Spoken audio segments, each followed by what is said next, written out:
உள்ளமெல்லாம் இங்கு பொங்கி மகிழவே ஓடி வருகிறார் உதய சூரியன். ஒரு மாவட்ட செயலாளருக்கு சட்டமன்ற உறுப்பினருக்கு பேர் எப்படி அமைஞ்சிருக்கு பாருங்க.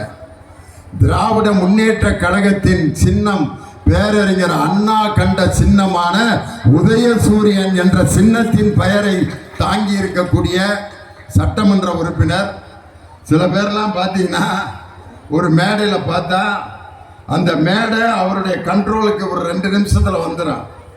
ஆனால் அவருடைய தோற்றத்தை பார்த்தா பாருங்க, சினிமாவுக்கெல்லாம் போயிருந்தாருன்னா பல நடிகர்கள் காணாமல் போயிருப்பாங்க.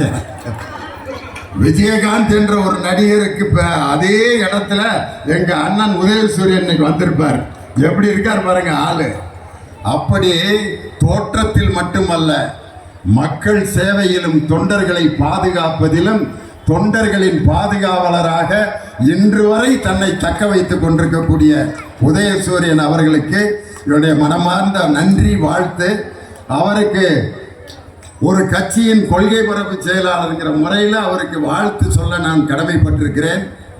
மீண்டும் இதே சங்கராபுரம் தொகுதியில் 2026 போட்டியிட்டு மிகப்பெரிய வாக்கு வித்தியாசத்தில் வெற்றி பெற்று எங்கள் தளபதியாருடைய அமைச்சரவையில் மிகப்பெரிய அமைச்சர் பொறுப்பில் அவர் வரணும். இது எதுக்காக எங்க நான் சொல்றேன்னா, கட்சி என்ன முடிவு வேணாலும் எடுக்கலாம். ஒரு கொள்கை பரப்பு செயலாளர் என்ற முறையில் என்னுடைய தனிப்பட்ட ஆசையை இந்த நேரத்தில் தெரிவிப்பது என்னுடைய கடமை. எங்க உதயசூரியன் அண்ணனை போன்றவர்கள் அமைச்சராக வந்து இந்த மக்களுக்கு சேவை செய்ய வேண்டும் என்பது எங்களை போன்றவர்களுடைய ஆசை என்பதை இந்த நேரத்தில் சொல்லி, இந்த கூட்டத்தில் இருக்க சகோதரிகள் முன்னால் இருக்கவங்களை பூரா பார்க்குறேன். எல்லாம் 60-70 வயசான பாட்டிகளாக உட்காந்துருக்காங்க. அவங்கெல்லாம் இப்போ என்ன நினைக்கிறாங்கன்னா, இவன் டிவியிலே 1.5 மணி நேரம் பேசுவானே, இவன் எப்பக்கா பேசி முடிக்கிறது, நம்மெல்லாம் பஸ்ஸுக்கு போய் ஊருக்கு போகிறது அப்படின்னு நினைப்பாங்கன்னு நான் நினச்சேன். ஆனால் எங்கள் பாட்டி சிரிக்கிற சிரிப்பை பாருங்களேன்.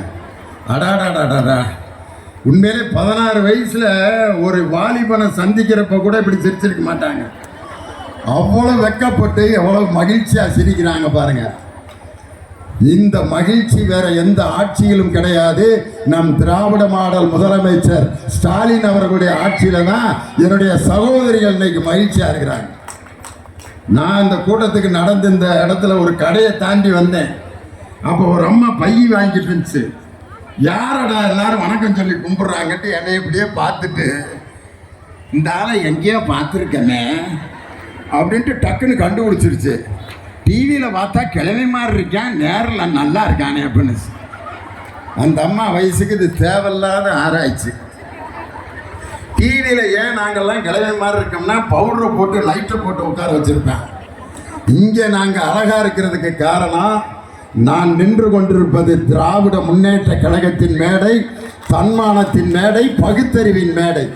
இந்த மேடையில் யார் நின்னாலும் அழகாக இருப்போம்.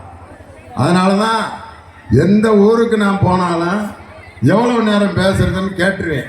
ஒரு ஊரில் போய் பட்டிமன்றம் நடத்த போனேன். ஐயா, நாங்கள் எவ்வளோ நேரம் பேசுறதுன்னு ஒரு வயசான பெரியவர் வந்தார். நீங்கள் எவ்வளோ நேரம் வேணாலும் பேசுங்க லீவானி, நாங்கள் 10 நிமிஷத்துக்கு மேலே உட்காந்துருக்க மாட்டோம் அப்படின்னா. அதுக்கு ஏன்டா நீ திண்டுக்கல்லேருந்து கூட்டி வந்தேன்னு. ஊர் முழுவதும் ஸ்பீக்கர் கட்டியிருக்கான், எல்லாம் வீட்டில் படுத்துக்கிட்டே கேட்டுக்கிட்டு இருப்பாங்க. நீ மேடை போட்டு பேசிட்டு வீட்டுக்கு போங்கிறான். இவர்கள்லாம் வீட்டில் படுத்துக்கிட்டே கேட்டுக்கிட்டு இருப்பாங்களா? நான் வெறும் நாற்காலியை பார்த்து பேசுறதுக்கு எடப்பாடி பழனிசாமியா இல்லை அண்ணாமலையா? லட்சம் பேர் திரண்டிருந்தாலும் மக்கள் ரசிக்க, சிரிக்க, சிந்திக்க எப்படி பேச வேண்டும் என்று கற்றுக் கொடுத்த முத்தமிழறிஞர் டாக்டர் கலைஞரின் கரம் பிடித்து மேடைக்கு வந்தவன் திண்டுக்கல்லையோடு. அதனால நீங்க எப்படி ரசிக்கிறீங்களோ அதுக்கு பேசுறதுக்கு நான் தயார். இன்னைக்கு இந்த கூட்டத்தில் நடுவில் ஒரு இஸ்லாமிய சகோதரி நடந்து வந்தாங்க. நிறைய இஸ்லாமிய சகோதரிகள் இந்த கூட்டத்தில் உட்கார்ந்துருக்கிறீங்க. உங்கள் எல்லாருக்கும் உங்களுடைய குடும்பத்தாருக்கும் இன்று அருமையான ஈது பெருநாள், ரமலான் பெருநாள் வாழ்த்துக்களை எங்களுடைய இஸ்லாமிய சகோதர சகோதரிகளுக்கு நான் தெரிவித்துக் கொள்கிறேன். இந்த இஸ்லாமியர்களுடைய முக்கியமான நாளான இந்த ரமலான் நாளில் நம்ம தமிழ்நாட்டில் நடந்த ஒரு சம்பவம். ஒரு கணவன் மனைவி 2 பேரும் கோயிலில் சாமி கும்பிட்டு அந்த அம்மா விபூதி எடுத்து குங்குமம்லாம் வச்சுட்டு வீட்டுக்காரன் குங்குமம் வச்சுட்டு அந்த வீட்டுக்காரம்மாவை பின்னால் உட்கார வச்சு பைக்கில் ஓட்டிட்டு வர்றாரு. சாமி கும்பிட்டு வர்றாங்க. அதில் பின்னால் பைக்கில் உட்காந்து வர்றதுலே கல்யாணம் எத்தனை வருஷம் ஆச்சுங்கிறத கண்டுபிடிச்சிடலாம். அந்த அம்மா பின்னால் உட்காந்து இடுப்பை இறுக்க பிடிச்சிருந்துச்சுன்னா கல்யாணம் இப்போ தான் ஆயிருக்குன்னு அர்த்தம். அப்படி பின்னாடி உட்காந்து போங்க சீக்கிரம் போங்க அவனு 2 கையை இடிக்க பிடிச்சிருப்பாங்க.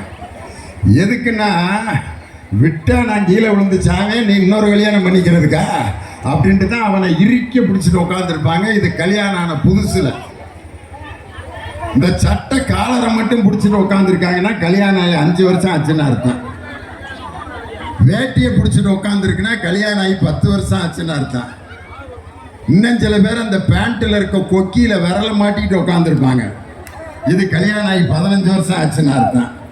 பின்னால கம்பியை பிடிச்சிட்டு உட்காந்துருக்குன்னா கல்யாணம் ஆகி 20 வருஷம் ஆச்சுன்னு அர்த்தம். எதையுமே பிடிக்காம உட்காந்துருக்குன்னா கல்யாணம் ஆகி 25 வருஷம் ஆச்சு. ஏன்னா விழுந்தா 2 பேரும் சேர்ந்து சாவன் எப்படியா போனா போயிட்டு போகுதுன்னு அப்படி வந்துகிட்டு இருக்காங்க. அந்த பைக்கை ஓட்டிட்டு வர்றப்ப அந்த பின்னால உட்கார்ந்து இருக்கிற அம்மாவோட சேலை அந்த பைக்கில் இருக்கிற சக்கரத்தில் சுத்திருச்சு. சுத்தி சுத்தி சுத்தி சேலை முழுவதும் பைக்கில் போயிருச்சு.